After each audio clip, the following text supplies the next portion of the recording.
فی تضلیل بنایا ان کے داؤ کو غلط سکون قید علم یجعل علم یجعل کیا نہیں بنایا قیدہم ان کے داؤ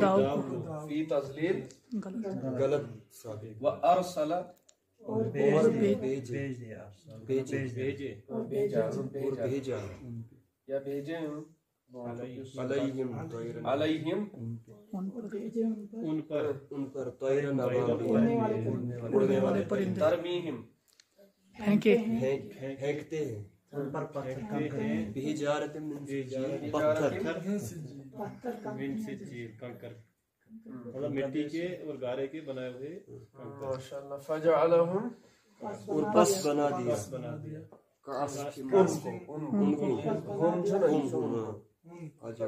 ان کو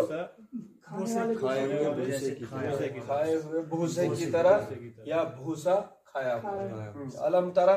کیا نہیں دیکھا آپ نے کیسے کیا تیرے رب نے ہاتھی والوں کے ساتھ علم یجعل قیدہم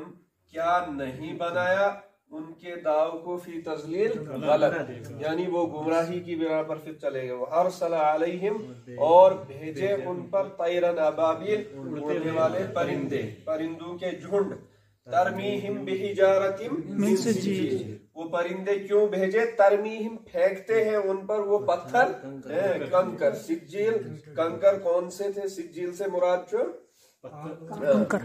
مٹی اور گارے سے بنے پھر آگ میں پکائے جاتے ہیں وہ پتھر مراد ہے نہ کہ اصلی پتھر اصلی کنکر فجعلہم کعصف مأکول پس بنایا ان کو کھائے ہوئے بھوسے کی طرح کھائے ہوئے بھوسے کی طرح تو یہ سارا واقعہ جو ہے ہاتھی والوں کا ہے اصحاب فیل کا واقعہ ہے جو ابرہا جس کا سردار تھا جس لشکر کا سردار تھا اور وہ خانہ کے کعبہ کو منہدم کرنے کی نیت سے مکہ المکرمہ آیا تو انہی کا سارا واقعہ ہے کہ اللہ پاک نے کس طرح سے ان کو ناکام کیا اور اللہ پاک نے ان کے سامنے کوئی فوج نہیں کھڑی کی بلکہ اللہ پاک نے پرندوں کے ذریعے سے جو طیرن ابابیل کی مانند جو پرندے تھے اور ان کا جو مفسرین نے یا قرآن پاک نے نقشہ کھینچا ہے کہ ان کے جو ٹانگیں تھی وہ سرخ رنگ کی طرف مائل تھی اور ان کا جو اوپر والا حصہ تھا وہ سبز رنگ کی طرف مائل تھا اور ایک سمندر سے وہ نکلے ایک چونچ میں پتھر اور دو ان کی ٹانگوں میں 3 پتھر ہر پرندے کے پاس اور انہوں نے جا کے حملہ کیا وہ پتھر کس پر پھینکے اس لشکر پر ہے ابرہا کے لشکر پر پھر اس لشکر کا کیا حال ہوا فجعلہم کعصف مأکول تو جب پرندوں نے ان پر کنکر پھینکے تو وہ کھائے ہوئے بھوسے کی طرح